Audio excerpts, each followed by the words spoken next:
Hello बच्चों, आइए प्रश्न को पढ़ते हैं। सिद्ध कीजिए कि कोस 3a प्लस में कोस 5a प्लस में कोस 7a प्लस में कोस 15a बराबर 4 कोस 4a कोस 5a कोस 6a। सबसे पहले हमें इस प्रश्न की मुख्य अवधारणा को समझना होगा। हम जानते हैं कि कोस c प्लस में कोस d का क्या सूत्र होता है।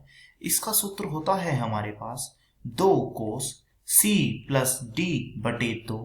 फिर आता है हमारे सूत्र में कोस c माइनस डी बटे 2।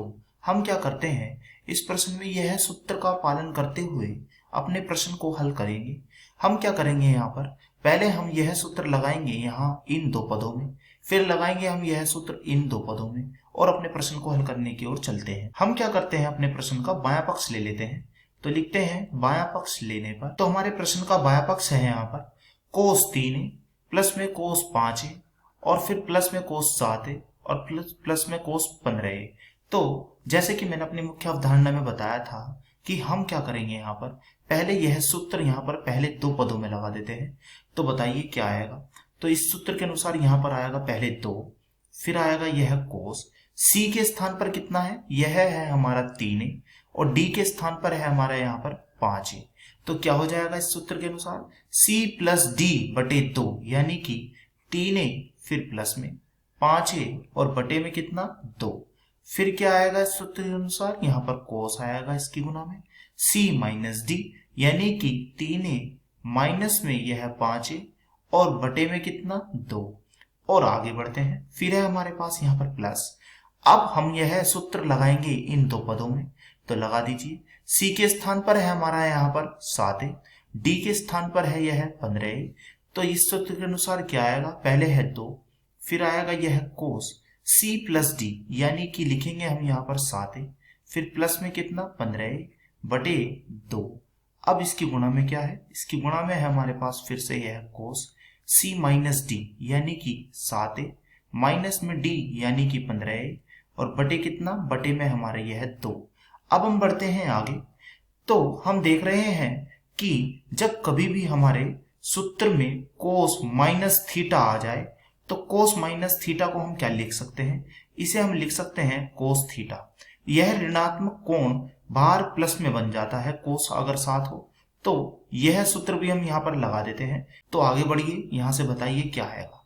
तो यहाँ से आगे आएगा हमारा, पहले है हमारा यह 2, फिर है यहाँ पर हमारा कोस, और जब हम यहाँ पर 5a में यह 3a जोड़ देंगे तो क्या प्राप्त होगा, हमें प्राप्त होगा 8 और बटे 2 करेंगे तो क्या मिलेगा, यह मिलेगा हमें यहाँ पर 4a। और इसकी गुना में क्या है, इसकी गुना में है हमारे पास यहाँ पर कोस 3a माइनस 5a बटे 2। 3a में से 5a जाएगा तो आएगा ऋणात्मक, यानी कि माइनस में 2a और बटे 2 करेंगे तो यह हो जाएगा हमारा यहाँ पर कोस में माइनस a।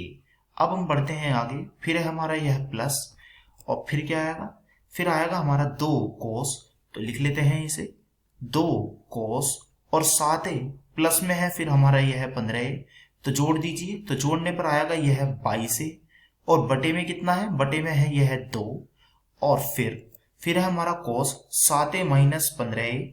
7a में से 15a जाएंगे तो कितने बचते हैं, 7a में से 15a जाने पर हमारे बचते हैं माइनस के 8a बटे में कितना है 2। अब बढ़ते हैं आगे, 2 से यह 22 काट दीजिए तो आएगा यह 11a और 2 से फिर यह काट दीजिए तो यह आ जाएगा हमारा 4a। तो जैसे कि मैंने अपनी मुख्य अवधारणा से पहले बताया था यहाँ पर कि जब कभी भी कोस माइनस थीटा आ जाएगा तो इसे क्या लिखेंगे, इसे लिख देंगे हम यहाँ पर कोस थीटा, वो भी धनात्मक में। तो बताइए क्या आएगा। तो यह हमारा आएगा यहाँ पर पहले है 2, फिर कोस, फिर है हमारा यह 4a और कोस माइनस ए क्या बन चुका है, यह हमारा बन चुका है यहाँ पर कोस a। फिर आगे फिर है हमारा प्लस में यह 2, फिर है यह कोस और यहाँ पे कितना बचा, यहाँ हमारा बचा है 11a। फिर आगे इसकी गुना में कितना है, इसकी गुना में हमारे पास माइनस 4a, तो माइनस में फिर से आ गया है तो यह फिर से लिखा जाएगा हमारा प्लस में 4a। अब हम देख रहे हैं हमारा उभयनिष्ठ आएगा यहाँ पर क्या, हमारा उभयनिष्ठ है यहाँ पर पहले 2, फिर कोस 4a यहाँ भी है और कोस 4a यहाँ भी है, तो इसे भी हम उभयनिष्ठ ले लेते हैं। कोस 4a आ गया। अंदर क्या आएगा, अंदर आएगा हमारा यहाँ पर पहले है कोस ए और इसके साथ में कितना आएगा, इसके साथ में आएगा हमारा कोस 11a। तो अब हम यहाँ पर फिर से कोस सी प्लस कोस डी का सूत्र लगा देते हैं। तो बताइए यह सूत्र के अनुसार हमें क्या प्राप्त होगा। इस सूत्र के अनुसार हमें प्राप्त होगा, जैसे कि मैंने बताया था कि 2 कोस सी प्लस डी बटे 2 कोस सी माइनस डी बटे 2।